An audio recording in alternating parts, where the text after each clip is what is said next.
qalinjabintan dufcadda 34aad ee booliska asluubta ayaa waxaa ku qalinjabiyey ciidamo cusub oo booliska asluubta ah kuwaasoo ka kala yimid guud ahaan deegaanada dalka uu ka mid yahay deegaanka Soomaalidu muddo 6 bilood ahna xarunta tababarada booliska asluubta ee Adeeltu oo caasimadda Addis Ababa dhanka waqooyi ka xigta ku qaadanayay tababarka ciidanimo. ciidamadani booliska asluubta ee qalinjabiyey ayaana munaasabadani qalinjabinta kusoo bandhigay tababarka iyo xeeladaha kala duwan ee ciidanimo ay ku qaateen muddada ay tababarka ku jireen.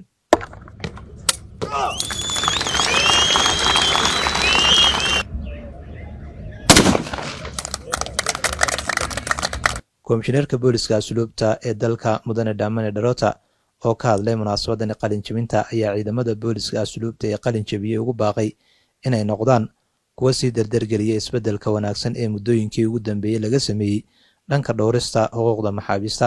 dhankiisa komishineerka booliska asluubta dowladdeegaanka Soomaalida mudane Bashiir Axmed Xaashi ayaa tilmaamay in wax badan laga qabtay dhanka dhisidda iyo kobcinta ciidanka booliska asluubta.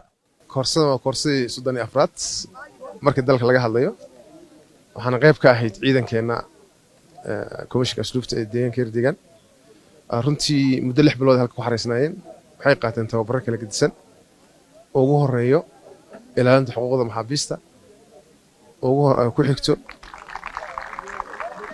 ilaalida badqabka maxaabiista laftiisu soo xabsida uga bixin sidoo kale ilaalinta dhammaan waxyaalaha ku xeeraysan maxbuuska oo kale waxaa kaloo qaateen ka hortagga rabshadaha oo kale muddo commandoosta oo kale tababarkeeda qaateen.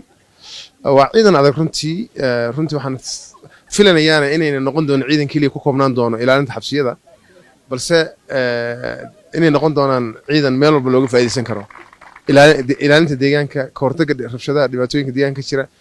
runtii waa arrin aad muhiim u ah u noqon doono lafdhabar komishinka asluubta dowladdeegaanka Soomaalida ciidankan waxaa kaloo idan xareysan ciidan kale idan ku xareysan garab case.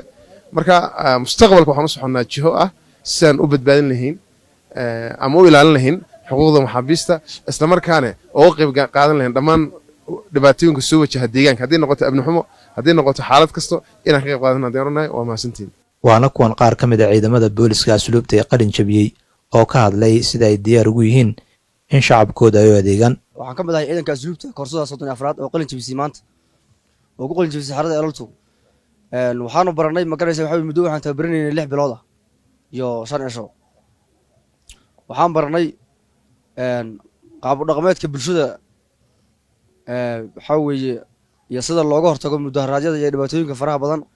waxaanu baranay oo kala midabta koor macnaheedu aysan asluubtu ama ciidanku inuusan ka mamnuuc inay tahay macnaha shakhsiga in la midabta kooro oo bulshadiisu ka mid tahay maxaabiista oo kale sida xuquuqdeeda loo ilaalin lahaa. waxaan ka qalinjabiyey maanta magaceeda la yiraahdo Adeeltu.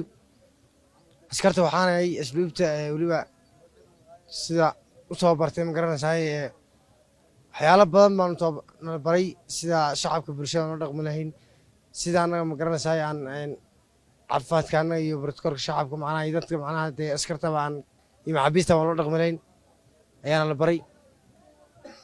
sidaasoo kale si la mid ah inaan macnaha deegaanka anaga iyo bulshada anaga iyo shacabka anaga wax u taro